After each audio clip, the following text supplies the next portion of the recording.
everybody, I'm Tabitha. I live here in Morrill, Nebraska in the panhandle. And boy, do we have some sandy dirt. Today I'm doing some raised beds. I'm going to put the asparagus in one. These are just old horse tanks that I've used. I painted a couple of them up. There's no bottoms in them because the bottoms had rusted out. And well, that's why they were easy to gather up from different farmers and ranchers that no longer want them. They were just kind of cluttering things up, so I got them. So today, since we're getting ready to put the straw and stuff in here, and I'm going to make these some raised vegetable beds with straw and hay. The first thing I do is I always wet down the bottom of the ground. The reason that I do this is just to help keep a little bit of moisture in before I put the cardboard. I just happen to have the cardboard. We just moved recently at some of our old moving boxes and whatnot that we had. So we're just using them up, and it'll help smother out all these weeds and stuff. I've got a lot of stickers on this place and a lot of tumbleweed. So I just kind of dampen it down a bit.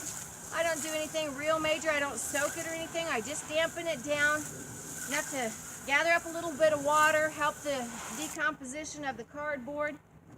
So here's my cardboard. I've got most of these boxes all broke down. Here is one that I apparently didn't get all the tape stripped off. Of course, I'm going to put worms in here, so worms don't like plastic. So I just rip that off. I'll throw it over here for the time being, and I'll pick it up here in a minute. So now I just take this cardboard and I start laying it in the bottom of here so that it fits nice and neat. And if you'll come over here to this bed, I'll show you how I have placed it down. This is going to be the bed, like I said, that I'm going to put the asparagus in. I've already got my cardboard done. Just wanted to go over with you what I was doing. So I just dampen the cardboard down. I let it come up on the tanks a little bit just to put the edge on, just to help keep the weeds out, nothing major. So I just put a little bit of water on there like that. We also have chickens here on our place, as well as a calf and 9 lambs. We have about 50 chickens now and about 17 guineas. My keats are about, I don't know, probably 5 to 6 weeks old. But anyway, inside of here is nothing but chicken manure. So I just take, if I can here, and get a shovel full of it and just kind of scatter it around. It's going to help the nitrogen on the bottom level. Again, here's another piece of cardboard that's covered with chicken poop. We'll just go ahead and throw it on in there. This is well-aged chicken poop. It's not fresh. Fresh chicken poop is very, very hot. So if you are using it, you want to be very careful as to how much you apply, because the nitrogen level in it is extremely high. So I put some of that in there like that, just enough to kind of cover the bottom. Nothing major. Now I go back over here and I'm just going to dampen it slightly, just to kind of help hold the dust down. Get it kind of activating around that cardboard. There we go, just a little bit like that. And now I've got an old bale of straw. And this straw has been well aged. As you can see, the strings are coming off. It's breaking down really, really nicely. So, just gonna take it apart right quick. I just take it and I just scatter it in here. It does not, wrong bed.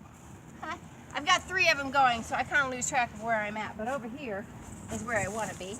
So I just take it and I put it in the bottom like this. It doesn't take very long. The straw is nice and light. It's a little dusty.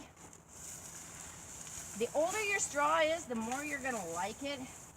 It will break down faster.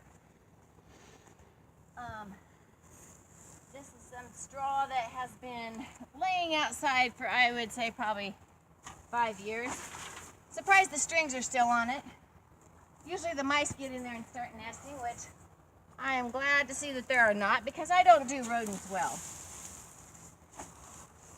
So I just lay this in here. As I'm tearing it off, I just kind of leave it in heavy flakes. Some people call them blocks. I call them flakes. They'll kind of just break apart as is. Throw it down in there. Give it a toss.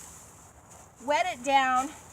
And I just keep repeating this process until this bed ends up being about, I don't know, I'll probably put this one because I want asparagus in here, and my asparagus will be here not only permanently because it's a perennial, but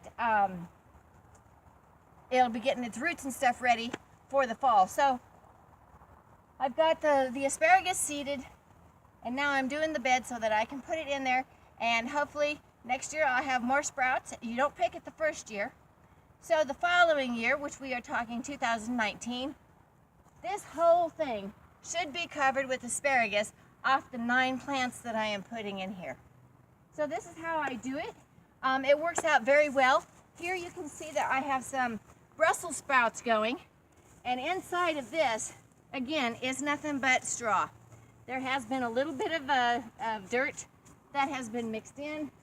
Our dirt here, if you can call it dirt, is very sandy. Very, very. It has absolutely no water retention.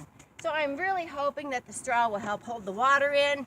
It will keep it watered, keep it moist, keep it at a more even temperature as everything is growing. And through the course of the years, all I have to do is put some more straw in it, and it's good to go. Thanks for watching. I hope you liked my video. Thumbs up to you, and enjoy your garden.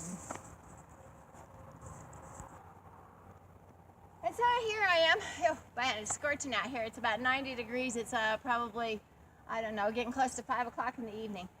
So my straw is in here, and as I'm going, these are just some stems off of alfalfa. I have plenty of alfalfa around here. So my lambs have gone through and eaten some of the leaves off. Some of the plants were a little stemmy. So now for some extra greens, because I have so much dry stuff in there, I just throw, and I only have like a half a bucket full, and I just throw some of that around. Not too much, because I don't want this to be an extremely hot bed. If you put more greens in than carbon, you will get your bed very, very hot, and well, in some cases it can cause fire. So please be very careful as you're adding your green stuff to your dry stuff. And then here, just a bag of dirt that I had. Actually, it's organic compost. They happen to have it on sale, and so I picked some up. Most generally, we don't use any of this. We make our own. But as you can see, these are some beds of some size, and I just don't have enough yet. We've only lived on this farm since the middle of February. And of course, anybody who knows the Panhandle or the Great Plains, you always know that you can't really do anything outside, at least until May. So now I'm going to put this little bit of compost on the next level. And then I will start all over with the straw and the chicken manure. This time I'll probably, instead of chicken manure, I'll probably add some sheep manure, and I'll wet that down again, then some more straw, and probably a little bit of manure from the calf. It always has, it is a good thing to have a mixture of different types of manures. You will get more microbial life. The microbial life is extremely important for your soil. Above all things, please always remember to condition your soil. Nutrients just aren't enough. We need compost as well. So thank you again for watching, and have a great day.